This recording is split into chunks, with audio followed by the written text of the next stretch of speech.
Hello, hello, and welcome back to another episode of Master of Achievement. This is the final episode for 2025, which is pretty crazy.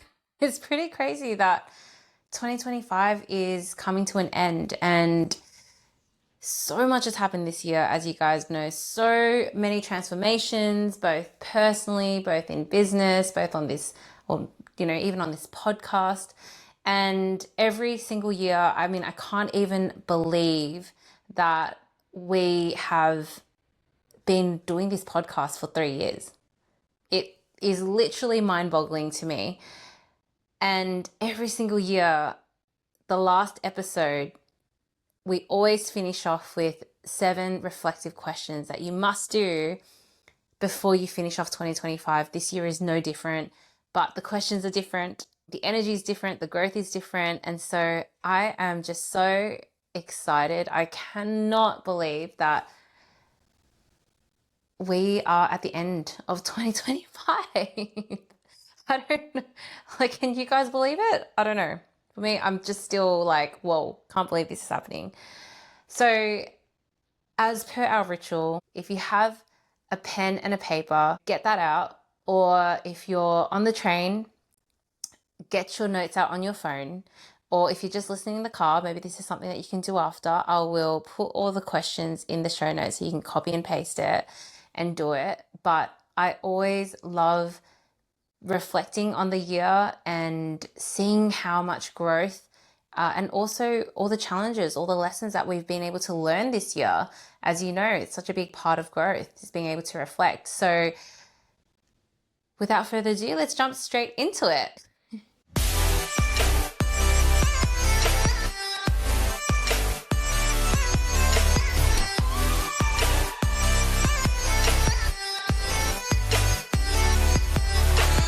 So, question 1. What was one realization that you had this year that changed your mindset? So this year for me, so many realizations, but I think one particular realization, which my coach actually taught me, is this concept of forcing presence versus being truly present. For the longest time, I always had this turmoil, this really weird relationship between ambition and constantly chasing the next thing versus being present and being really, truly appreciative and grateful for everything that I've been able to achieve. And this year, as I was traveling in Europe, that's when I invested the most that I have ever invested in a coach, in a mentor. One concept that really stuck with me is the idea of being present. What does that actually mean? Because so many of us think that being present means that we switch off social media, we block ourselves off from our friends, we don't go out, we just have a moment to ourselves, we journal, reflect, all of these things. But actually being present, being fully present, is living in that moment, is allowing yourself to experience fully all the emotions that are in that moment, whether it's happiness or sadness or excitement, whatever it is. You can have your phone there.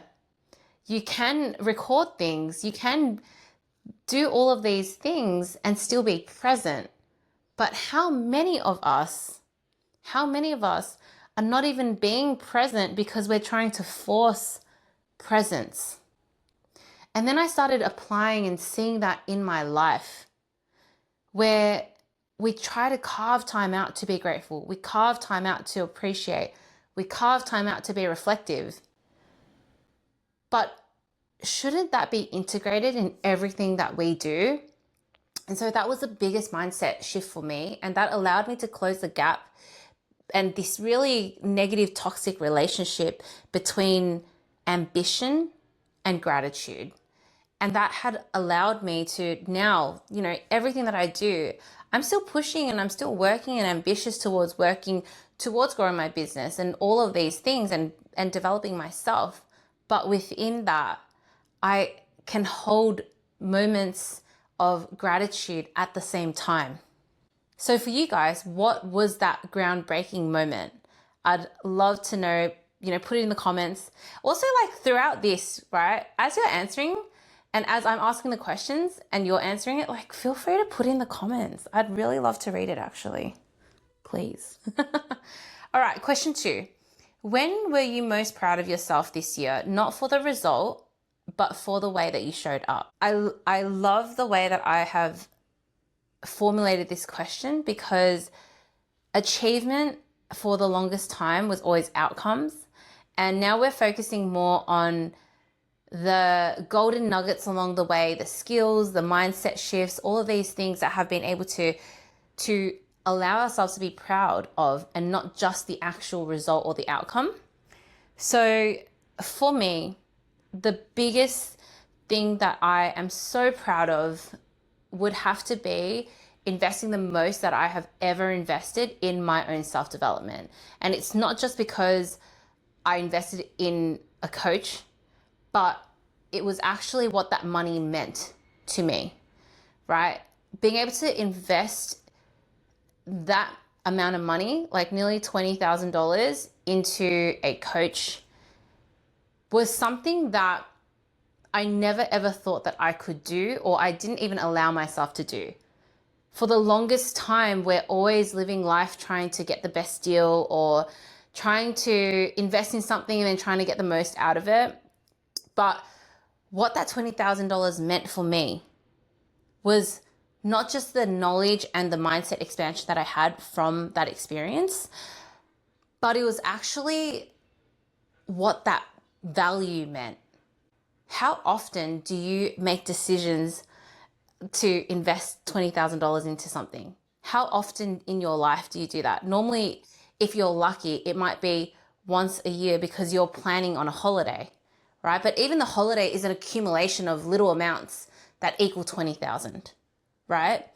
But the 20,000 to me was, whoa, now we're actually allowing ourselves to be at this level where $20,000, a lot of money, but is not something in the far distance that's only available to really, really, really successful entrepreneurs.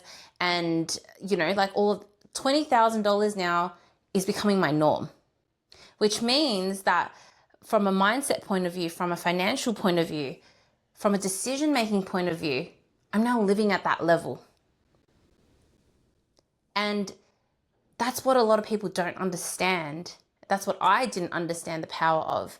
It's not actually about the dollar figure, but it's what that dollar figure means to you. It means that now I can make decisions in my business where $20,000 is nothing, where I know that I'm worth $20,000 and I can charge $20,000 because I've invested $20,000 into something.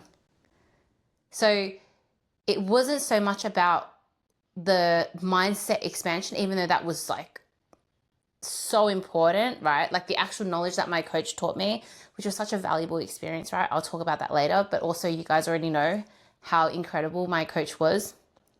But it was more about what that $20,000 unlocked in my mind, the limitations, the ceilings that it broke for me.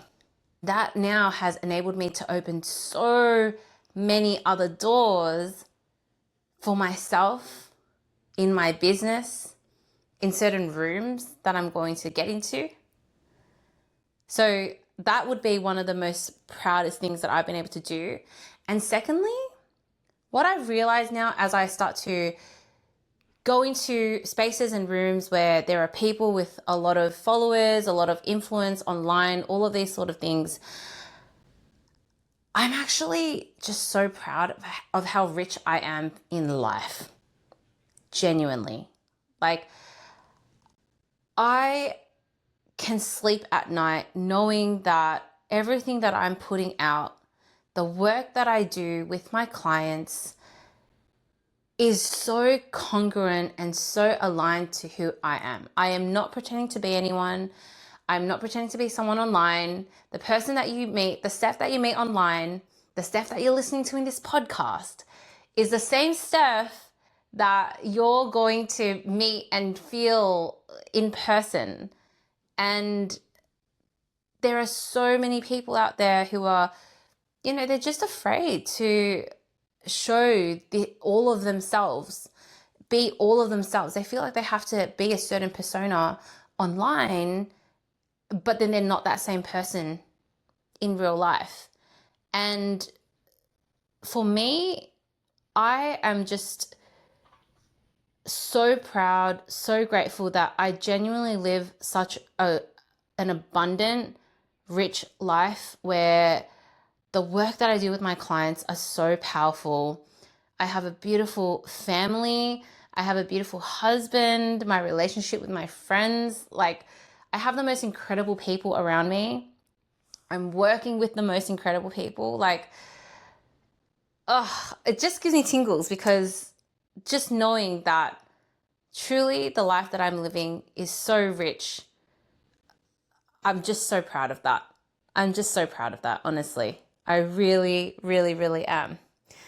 So let's go to the third question. What was the hardest moment you faced this year, and what did it reveal about your strength, your patterns, or your identity?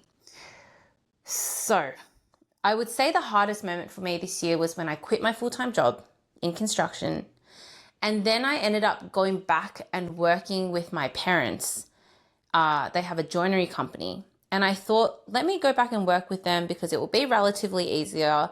I can launch my business, but in my mind, I was still being comfortable. I was still playing it a little safe.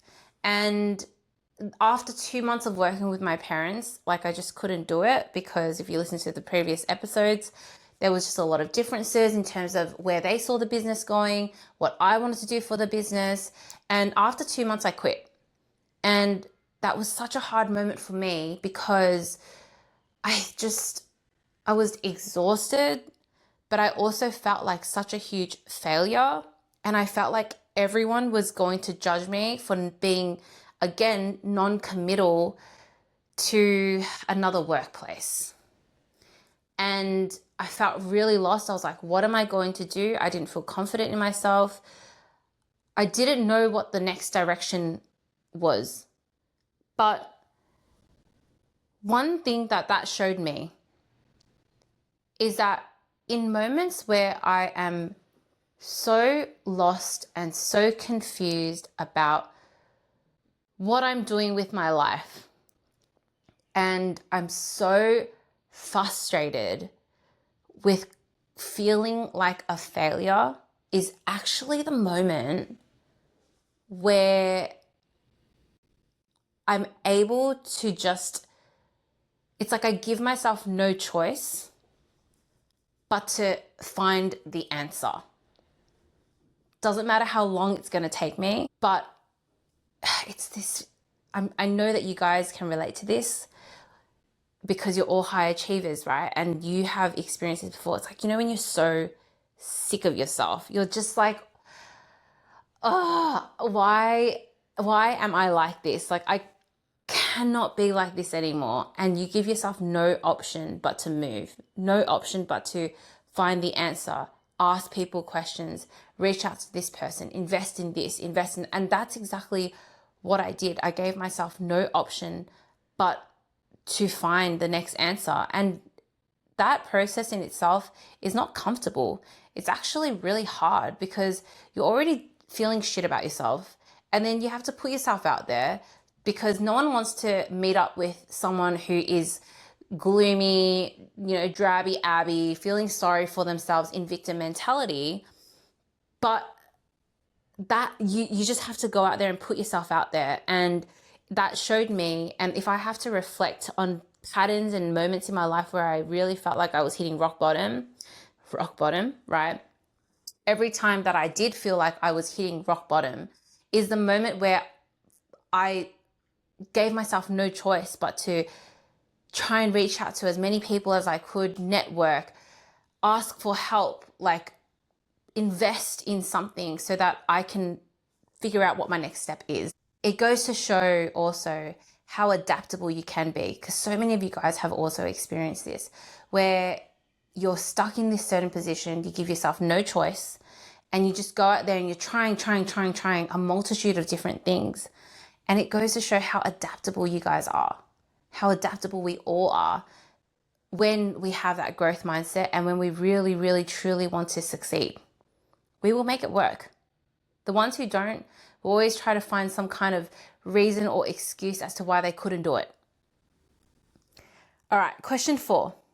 What did you create, build, or change this year that your past self never believed was possible for you? Ooh, okay, so this question is really interesting because I built two things simultaneously, but it required the same mindset. So firstly was creating a baby. And I can't believe, like, in 6 weeks' time, by the time this episode has aired, it will be 3 or 4 weeks' time. I'll be having a baby, which is insane. But I think this year was creating a baby and then also creating a business. And honestly, for the longest time, I did not think that I would be ready to have a baby. I don't think anyone ever really is. But when I quit my parents' business and everything was all up in the air, and I was so frustrated with myself because I was like, Steph, why do you always sabotage your life to start again? Why do you always sabotage your life like this? Like, we wanted a stable job, we wanted a good income so that when you were pregnant, you would have something to fall back on. But here we are again, starting from the bottom. But also, I realized that that's just how it's always going to be. The context might be different, but the principle is always going to be the same in terms of wanting to try different things, having to take risks, having to put yourself out there. All these things don't go away just because you have a baby, right? Just because you have a business. If anything, it amplifies those risks and those thoughts even more. And so for me, it was getting past this thought or this belief that things had to be perfect. Not everything having to be perfect, but the majority of things having to be in the right place or kind of set up before I could do the next thing. And that is also so applicable in business.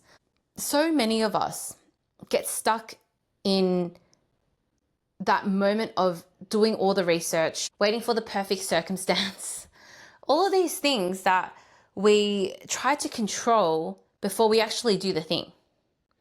And we know that it's actually in doing the thing that you'll learn so much about yourself. And so as I was growing this baby, as I was growing the business, there were so many things that I had to really unlearn so that I could take on beliefs where things were possible for me. Like really leaning into the changes in my body. Like these are the things that I can't control. You know, one day you're waking up super energized, the next day you're so tired. But leaning into that instead of trying to control the situation. Or I could have gone into full stress mode and researched all of these things that could have gone wrong or all these things that I need to hyper focus on, right? Same as what you do in business to try and control the outcome of it. But what good would that do? Like, not really anything, right? And so there were all these things that I've learned both in pregnancy and in business where you have to lean in to the season that you're in. There are some moments, and the season doesn't have to happen in quarters of the year. It literally can happen in hours or days, right? Some days you're going to be energized. Some days you're not going to be energized. The days where you're not energized and you're not doing anything, if it was me last year, I would have felt so guilty. I would have questioned myself. But this year I'm like, yeah, that's fine. Like we lean into that. Doesn't mean that I'm lazy and I'm not doing what I'm supposed to do. I'm going to get it done because I trust myself. But leaning into that instead of going, oh my gosh, I should be doing this and feeling really guilty about it because it doesn't serve you. It does not make you a better person. And also understanding that there are going to be some months where even if you feel like you need to put all these offers out and, you know, you might be like launching this, launching that, but something inside you is calling you to go deep, really understanding yourself, doing the inner work before you can go wide. You have to lean into those seasons as well. And I think that's really true in both pregnancy and in business. All right, the next question. What relationship with yourself, with others, or with work evolved the most this year, and why did that evolution matter? Well, definitely the relationship that I had with myself, and that was through the work that I did with my coach. I realized that a lot of where my energy was coming from in terms of my ambition was driven by fear, by revenge, by a big like F you. For example, the ambition that I had with my career and really wanting to succeed in construction, a big part of it was because I wanted my old toxic work environment, the bosses of that environment, to be able to see where I was at and be like, oh my God, look, we really let go of a good one. Like, we really didn't take care of her, and look where she is now. And that's all good, but it came to a point this year where after I had already achieved all of these things and I knew how valuable I was, it was like, well, what am I doing this all for? And a lot of what I was doing was from that fear mindset where I felt like I didn't have enough time. I didn't have enough skills. I wasn't good enough. I didn't have enough money. I didn't have enough of anything and everything. And it just felt like I was on this treadmill of like, I need to do more and more and more and more, and then I'll be happy with myself. But I had all the more and I still wasn't happy with myself. So it was all like, why am I doing this for? Like, I'm doing all of these things and I'm still not happy.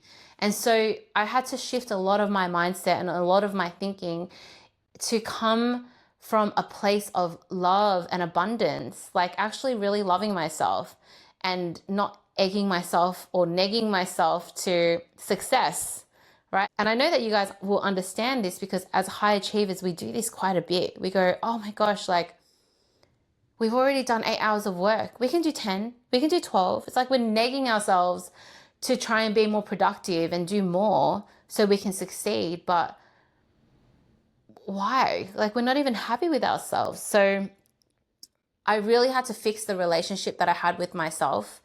And I think that ironically, by doing that, it allowed me to really enjoy this pregnancy journey as well, because it's so easy to get caught up in a negative mindset where I'm like, oh my gosh, look at me, like I'm so big and humongous, and all these negative things that I've seen on Instagram about being pregnant. Like, you could easily fall into that mindset, or you can reframe and see it from a different perspective where it's like, wow, I'm actually growing a beautiful human in here, and this process is incredible and it's magical. Like, there's literally something in my body right now, and it's the same as in business. Like, you are creating something really, really, truly beautiful that is going to impact so many people.